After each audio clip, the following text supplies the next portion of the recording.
Ideas erróneas sobre Dios. Es el título de nuestra reflexión de este momento. Les habla el pastor Magdiel Alanís Rangel. Isaías 45:5 dice: Yo soy el Señor, y no hay otro. Fuera de mí no hay ningún Dios. Aunque tú no me conoces, te fortaleceré. Cuando era pequeño, en casa teníamos un reloj de cuerda que era muy útil. Recuerdo que tenía 2 campanitas que sonaban ruidosamente cuando daba la hora programada para que tocara la alarma.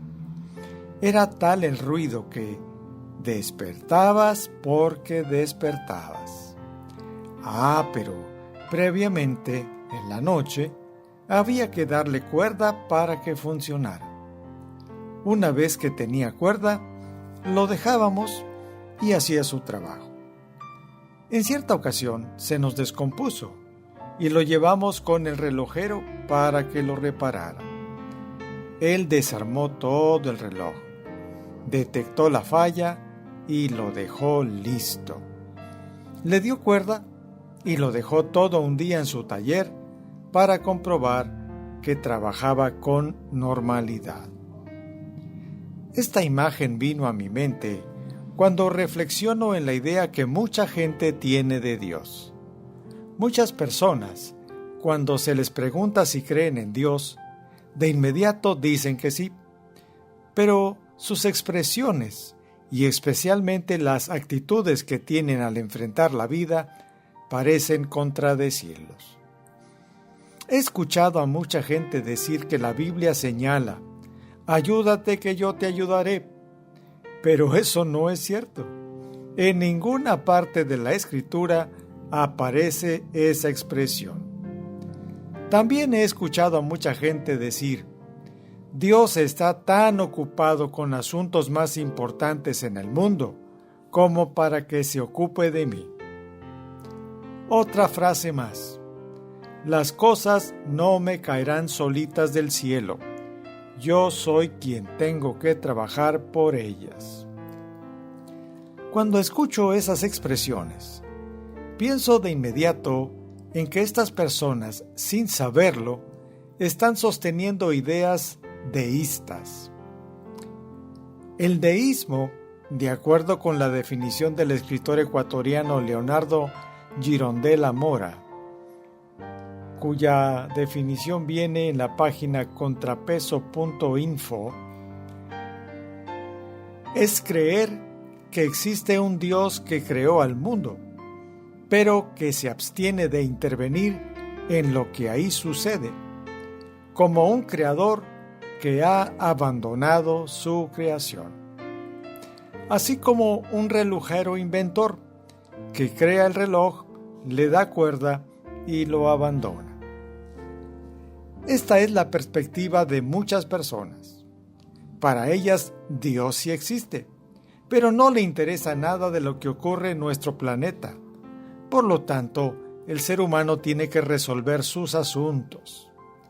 Da la impresión de ser una especie de ateísmo pragmático, pues un Dios que crea el mundo, pero no interviene en él, no sirve para nada. Solo sería una idea o una figura de ornato o un personaje de mitología o leyenda. Las personas que tienen esta forma de pensar creen que pueden afrontar la vida por ellos mismos y sin necesidad de nadie. Entonces se tornan individualistas, autosuficientes, orgullosos, soberbios y llegan a creerse semidioses.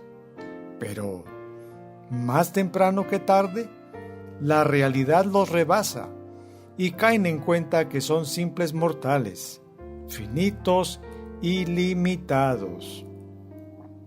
No pueden saberlo todo, hacerlo todo, ni controlarlo todo. Lo más grave de todo es que su corta visión les impide pensar en la eternidad. por lo que quedan expuestos a las consecuencias de rechazar al Dios verdadero. Esta clase de Dios no tiene nada que ver con el Dios verdadero, el que se ha revelado al ser humano de manera concreta y específica, y al cual conocemos a través de las Sagradas Escrituras. La ignorancia de la Biblia es lo que lleva a la gente a tener ideas distorsionadas acerca de Dios y a inventarse conceptos que no están acordes con la realidad de su palabra. La Biblia nos dice que Dios creó todo el universo, pero no solo lo creó, sino que lo sustenta, lo gobierna, lo cuida y tiene el control absoluto de todas las cosas que ocurren en él. Dios creó al ser humano a su imagen y semejanza, y puso en su ser la capacidad de ser feliz, dándole la honra y la gloria al Creador, pero también le dio la libertad de que hiciera esto por su propia decisión. No obstante, el ser humano, en el ejercicio de su libertad, tomó la decisión de desobedecer a Dios y quebrantar su mandamiento, cayendo en pecado y sufriendo en sí mismo las consecuencias de su acción, lo cual fue la muerte, tanto en lo espiritual como físico, en la degeneración que tuvo con el tiempo. La Biblia nos dice que Dios, viendo al ser humano en esa condición perdida, tomó la iniciativa de salvarlo de su condenación, enviando a su propio Hijo Jesucristo, quien vino al mundo para morir en lugar del pecador. La rebeldía y el continuo pecado del ser humano contra Dios no podían quedar impunes, por lo que Cristo hizo propiciación por él. ¿Qué es eso de la propiciación? En pocas palabras, que Cristo llevó en sí mismo la ira de Dios que debería caer sobre el humano. Cristo sufrió el castigo y la condena que merecía el pecador, es decir, murió en nuestro lugar, el tuyo y el mío. El Evangelio proclama: porque de tal manera amó Dios al mundo, que dio a su Hijo unigénito, para que todo aquel que en él cree no se pierda, mas tenga vida eterna. San Juan capítulo 3, versículo 16. Y el apóstol Pablo dice: mas Dios muestra su amor para con nosotros, en que, siendo aún pecadores, Cristo murió por nosotros. Romanos 5, 8. En otra parte, el mismo apóstol señala: al que no conoció pecado, por nosotros lo hizo pecado, para que nosotros fuésemos hechos justicia de Dios en él. Segunda a los Corintios capítulo 5, versículo 21.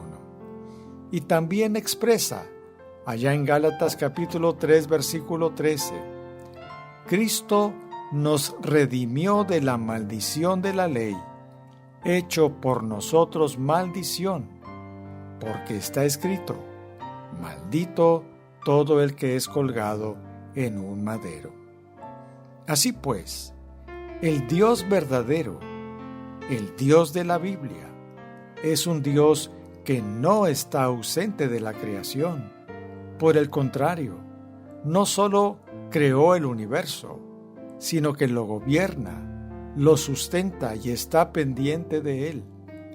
Todo lo que hace lo conduce al cumplimiento de sus propósitos eternos, y como hemos visto, ama al ser humano y quiere su salvación.